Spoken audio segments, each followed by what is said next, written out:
जहां पर किधर चलना था, वो रास्ता क्या था? चौथा महायज्ञ। और उसमें आध्यात्मिक शक्तियों का आगमन, महापुरुषों का आगमन जीवन की धारा को ही मोड़ देगा। और जब जीवन की धारा को, जीवन की धारा क्या है? जीवन की धारा यह नहीं कि हम कमा करके, खा करके और परिवार पाल पोष करके उसके बाद संसार छोड़ करके चले गए। ये जीवन की धारा नहीं है। जीवन की धारा वो है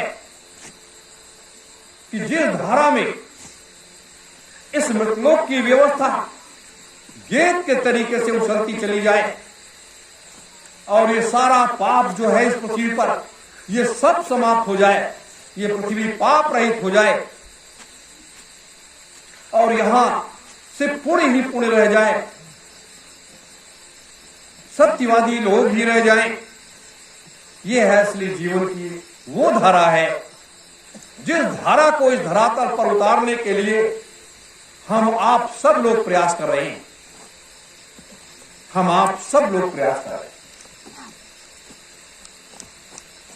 अपने गुरुदेव ने जितना उनको करना था उन्होंने कर दिया, जितना उनको करना था उन्होंने कर दिया और इस माया रूपी संसार के उस रहस्यमयी खेल को भी दिखा दिया कि माया रूपी संसार का ये रहस्यमयी खेल क्या है और क्या होता है। तो जब ये खेल हम लोगों ने देख लिया, अब इस खेल को नए तरीके से खेलने के लिए, आगे का खेल आगे खेलने के लिए अगर भगवान कृष्ण स्वयं अपने खेल को खेलते रहते, उसके लिए पात्र नहीं तैयार करते, तो काम कैसे चलता? जैसे अभी शास्त्री जी बता रहे थे, तो जब उन्होंने पात्र तैयार किया, उसकी कार्य योजनाएं तैयार किया, उसके बाद उस कार्य को अंजाम दिया, तो अपने लोगों को 1500 लोगों का एक पात्र तैयार करना है, क्योंकि उससे कई हजार गुना बड़ा संघर्ष है। आज तो 95% पाप इस पृथ्वी पर हो गया, 4.5% पुण्य बचा है, वो भी रोज कितना बढ़ता जा रहा है, क्या होता जा रहा है, इसका आकलन ना देश के राजनेता लोग कर रहे हैं और ना देश का आम जनमानस कर रहा है और ना सभी धर्मों के धर्मावलंबी लोग कर रहे हैं। किस पृथ्वी पर कितना पाप हो रहा है और इस पृथ्वी पर पाप क्यों हो रहा है, इसका आकलन कोई नहीं कर रहा है। इसका आकलन अगर इस पाप और पुण्य का कर रहे हैं तो हम आप जैसे लोग इसका आकलन कर रहे हैं और इसलिए इसका आकलन कर रहे हैं कि इस पृथ्वी के रुदन को, इसके रोने की आवाज को सुनते हैं, इसीलिए इसका आकलन कर रहे हैं और इस पाप को समझते हैं कि किस तरीके से पृथ्वी पर पाप हो करके ये पूरा बोझ ही होता चला जा रहा है। मेरे धर्म प्रेमी गुरु भाई बहनों, इसलिए ये जीवन भी बड़ा अमूल्य है और ये श्वासों की पूंजी भी बड़ा अमूल्य है। श्वासों की पूंजी ये हमारे शरीर के लिए आवश्यक है और जब ये शरीर के लिए आवश्यक है तो आपको लक्ष्य भेदने में समय कहां है।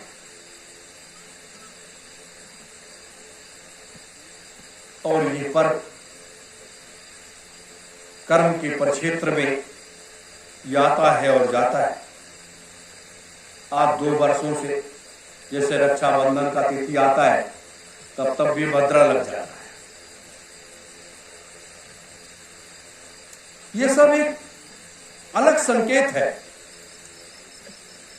कि आगे का समय, आगे का काल जो है वो बहुत खराब आ रहा है और ऐसा खराब समय आ रहा है। अब आप कहोगे कि जब इतना खराब समय आ रहा है तो इसको रोका क्यों नहीं जाता है, इसको सुधारा क्यों नहीं जाता है। इसको रोकने का कार्य जो है पूरे संसार के लोगों ने अपनी अपनी सरकारों को, अपने अपने क्षेत्रों, प्रदेश और देश के नेताओं को सौंप दिया कि आप इस व्यवस्था को आप सुधार करो, इसको चलाओ, ये करो।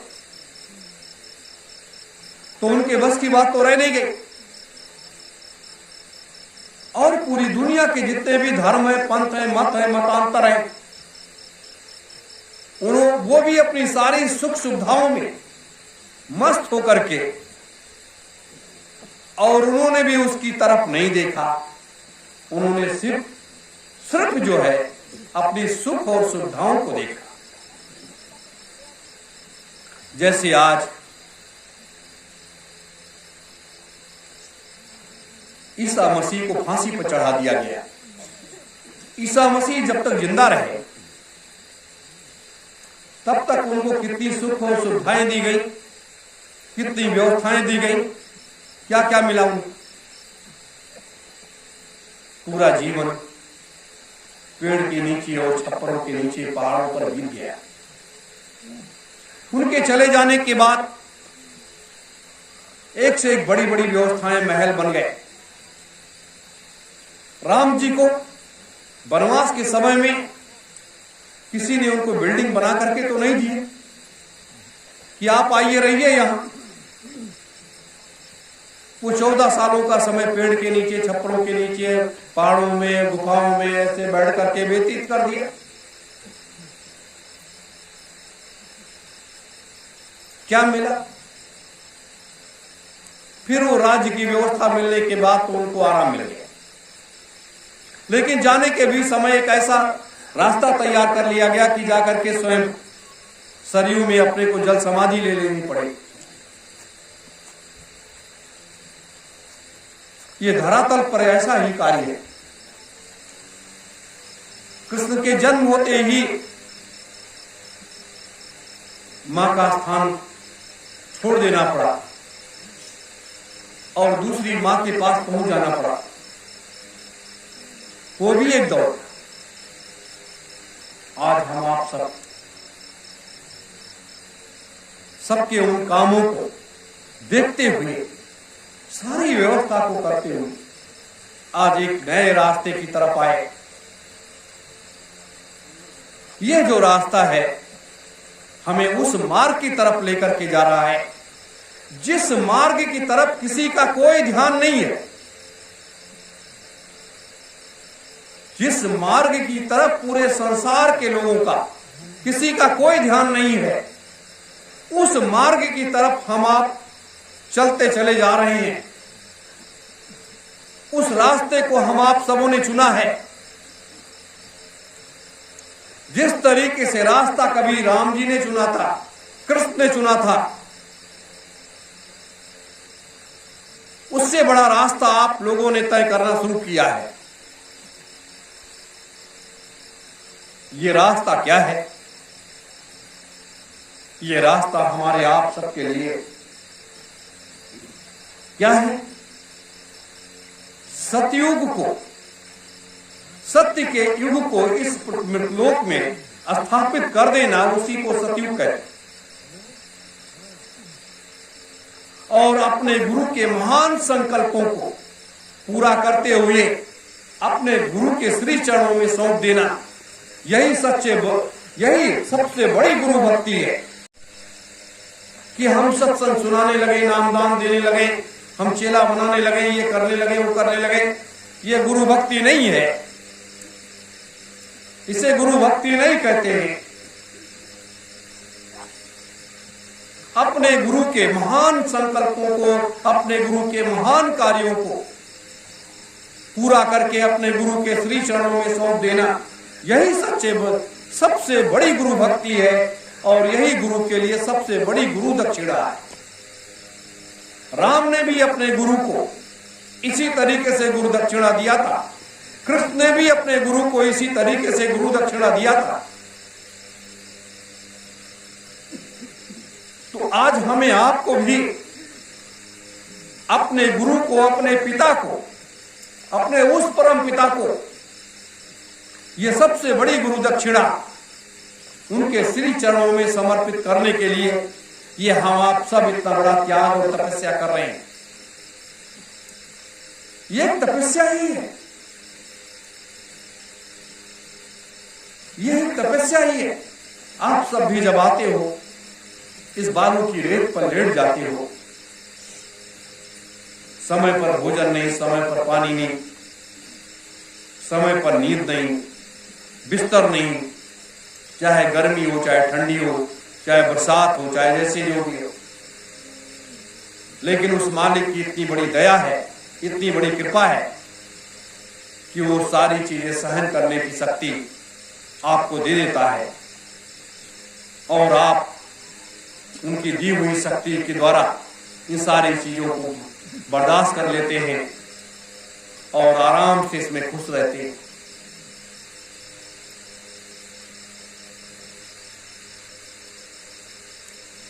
तो ये सबसे बड़ी खुशी है। और जब जब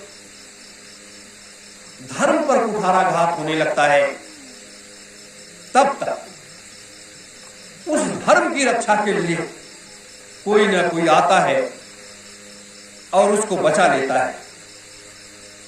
आज धर्म की तरफ कुठाराघात दो तरफ से हो रहा है। एक तरफ धर्म पर कुठाराघात, जिस देश में हम आप रह रहे हैं, ये सरकारें धर्म पर कुठाराघात कर रही हैं, इस पर कुल्हाड़ी चला रही हैं। धर्म क्या है?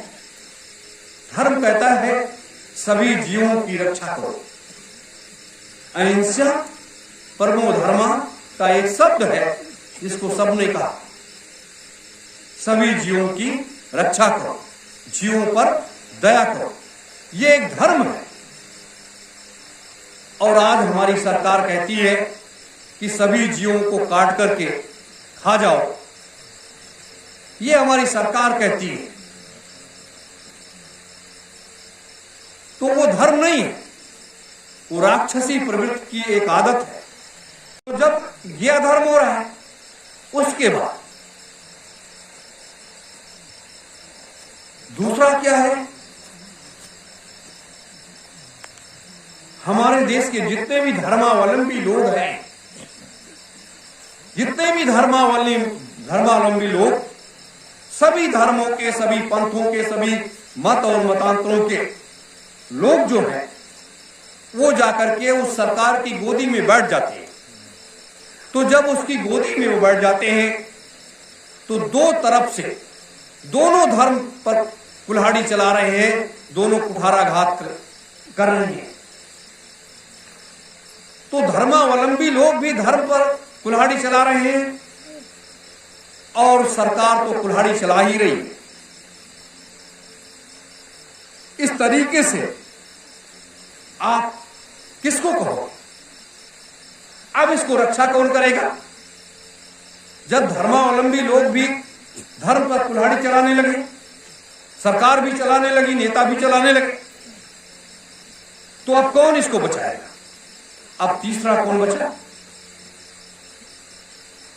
तीसरा वो बचा जिसको समय के सच्चे सद्गुरु महात्माओं ने हम आप जैसे लोगों को तैयार कर दिया कि आप लोग जाकर के इसकी रक्षा करना है और ये काम करना है। हम आप तैयार होकर के चले आए और उस मैदान, उस अखाड़े में कूद गए। उस अखाड़े में कूदे जिसकी कुश्ती भी नहीं मालूम है कि कौन सा दांव चलना है और हमें आपको क्या करना है। तो उस दांव को तो सीखो कम से कम। और जब आप उस दांव को सीख जाओगे तो आपसे जो कुश्ती लड़ रहा है उसको आप चित कर दोगे, उसको आप पटकनी दे दोगे। तो जरूरत अब इसी चीज की आ गई है कि हमें इन दोनों को चित करना है। इसीलिए इसका नाम आध्यात्मिक क्रांति भी है और वैचारिक क्रांति भी है। तो जब ये आध्यात्मिक क्रांति, वैचारिक क्रांति हम आप लेकर के आगे बढ़े हैं, तो ये लक्ष्य की तरफ आगे बढ़ना है। मैंने इसलिए आपको बताया, जब कोई भी व्यक्ति, कोई भी त्यागी तपस्वी व्यक्ति अपने लक्ष्य की तरफ आगे बढ़ता है, तो वो सीधा अपना लक्ष्य देखता है, वो सीधा अपना कर्म देखता है कि हमारा कर्म क्या है, हम इस मृतलोक में क्या करने के लिए आए हैं, क्यों आए हैं, वो अपना वो देखता है। इन सारी संसार की झंझावत स्थितियों की तरफ वो कोई निगाह नहीं डालता। वायु रूपी संसार को दिखाने के लिए वो इन निगाहों को डालता है, लेकिन वैसे इन झंझावत स्थितियों की तरफ वो निगाह नहीं डालता। वो सिर्फ अपने लक्ष्य को देखता है और अपने उस रास्ते पर चलने का हर संभव प्रयास करता है।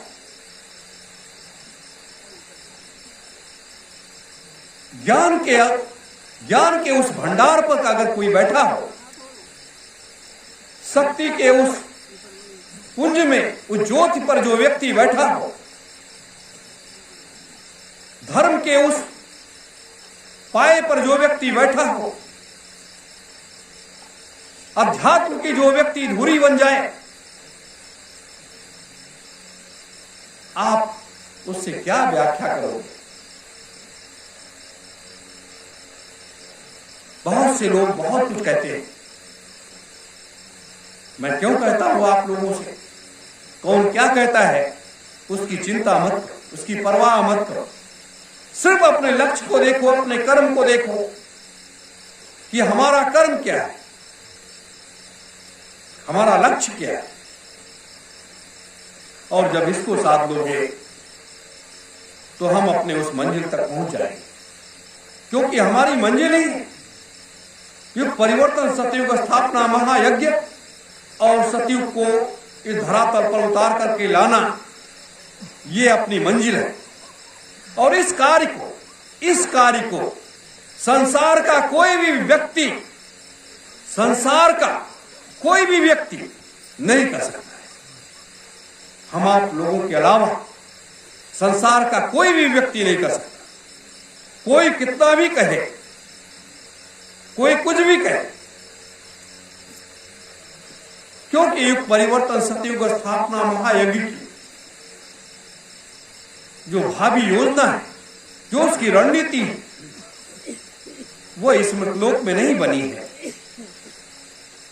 वो उस सत्यलोक में बनी है, वो उस देवलोक में बनी है। इसलिए वहां बन करके तैयार हुई है, तब उसको इस मृतलोक में, इस धरातल पर उसको उतारा गया है। और जब उसको इस धरातल पर उतार लाया गया, अब वो उसका प्रकाश फैलना शुरू करेगा। अभी तक तो हम आप लोगों ने बैठ करके यहां जो कुछ किया, 20 अगस्त 2020 से लेकर के आज तक जो कुछ किया है, वो एक अलग विषय रहा है। लेकिन आगे का विषय जो है एक अलग विषय है। इसीलिए आप सब लोग अनुशासित हो, संयमित हो, विचारों का आदान प्रदान करो, जगह जगह, गांव-गांव, कस्बों में अपनी अलग जगाओ और उस रास्ते की तरफ आवाज लगाते हुए आगे बढ़ो जिसकी खोज आपको है। जब उस रास्ते की तरफ आगे बढ़ोगे, आपको मार्ग मिलता चला जाएगा और वो जीवात्माएं आपसे मिलती चली जाएंगी और वो जीवात्माएं आकर के आपके साथ में बैठ जाएंगी, क्योंकि आपको तलाश पूरा करना है।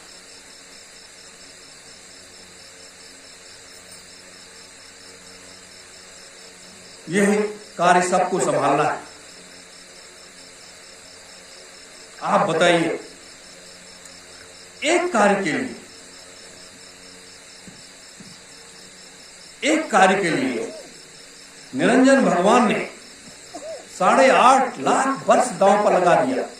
सारी व्यवस्था को करने के बाद, सब कुछ करने के बाद, और पिता का दर्शन न मिलना उनके लिए ऐसी चीज हो गई कि उन्होंने 8.5 लाख वर्ष अपनी साधना में व्यतीत कर दिया। और जब 8.5 लाख वर्ष अपनी साधना में व्यतीत कर दिया, क्यों? सिर्फ अपने पिता का दर्शन करने के लिए। और मृतलोक की जो व्यवस्था उन्होंने बनाई, हमारे बहुत से महात्माओं ने, बहुत से ऋषियों ने उसको कहीं कहीं दूसरे तरीके से व्याख्या कर दिया, लेकिन जो उन्होंने बनाई वो एक व्यवस्थित तरीके से तैयार किया और उसको वास्तविक रूप से धरातल पर उतार दिया। और उतारने के बाद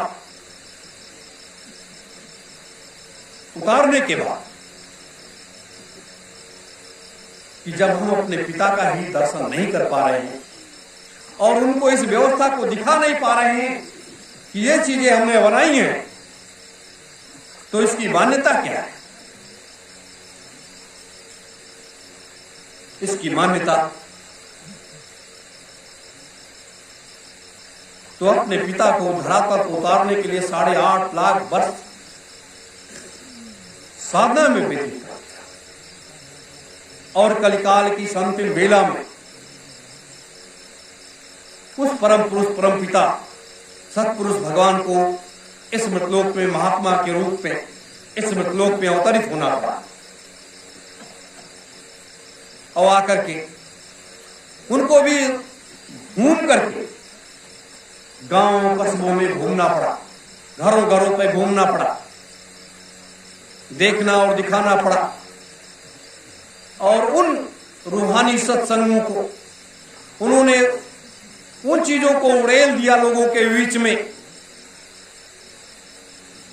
कि जो लोगों के कानों में पड़ने के बाद लोगों के पाप खत्म हो गए, लोग पाप से मुक्त हो गए। और उसके बाद भी मनुष्य रूपी जीवात्माएं अपने को जागृत नहीं कर पाई। क्यों नहीं कर पाए?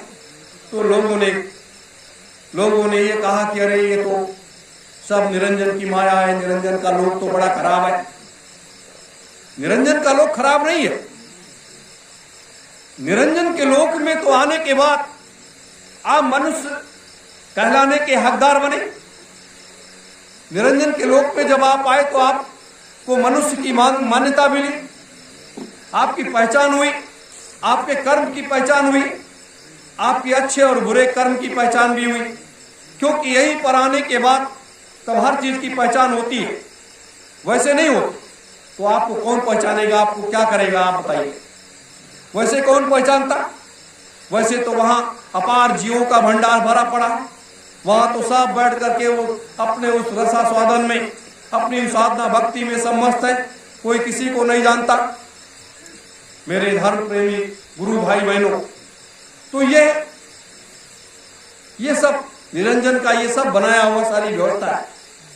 तो इस व्यवस्था में कमियां आती हैं। जैसे हम जन्म लेते हैं, बचपना, जवानी और बुढ़ापा आता है, उसी तरीके से व्यवस्थाओं में भी कमियां आती हैं। तो व्यवस्थाओं में कमियां क्यों आई? कि इन व्यवस्थाओं को जब ये सारी चीज हो जाने के बाद सब कुछ हो गया,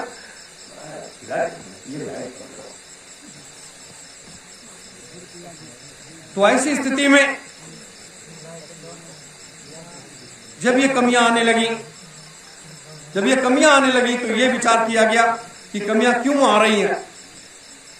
क्योंकि भगवान शिव को जिम्मेदारी दी गई, भगवान विष्णु को दी गई, ब्रह्मा जी को दी गई, तो ये सबको जिम्मेदारियां दे दी गई। 33 करोड़ देवी देवताओं को बनाया गया, उनको जिम्मेदारियां दे दी गई। तो सबको जिम्मेदारियां दे दी गई, सब लोग संभालने में असफल हो गए। सब लोग संभालने में असफल हो गए क्योंकि लोग अपनी अपनी मस्ती में, वो जैसे आज का आदमी जो है अपनी अपनी दुनिया में मस्त रहता है ना, उसी तरीके से वो भी अपने अपने लोकों में कहीं कहीं मस्ती में आए तो मस्त हो गए। लेकिन फिर उनको ही आना पड़ा इसको सुधारने के लिए।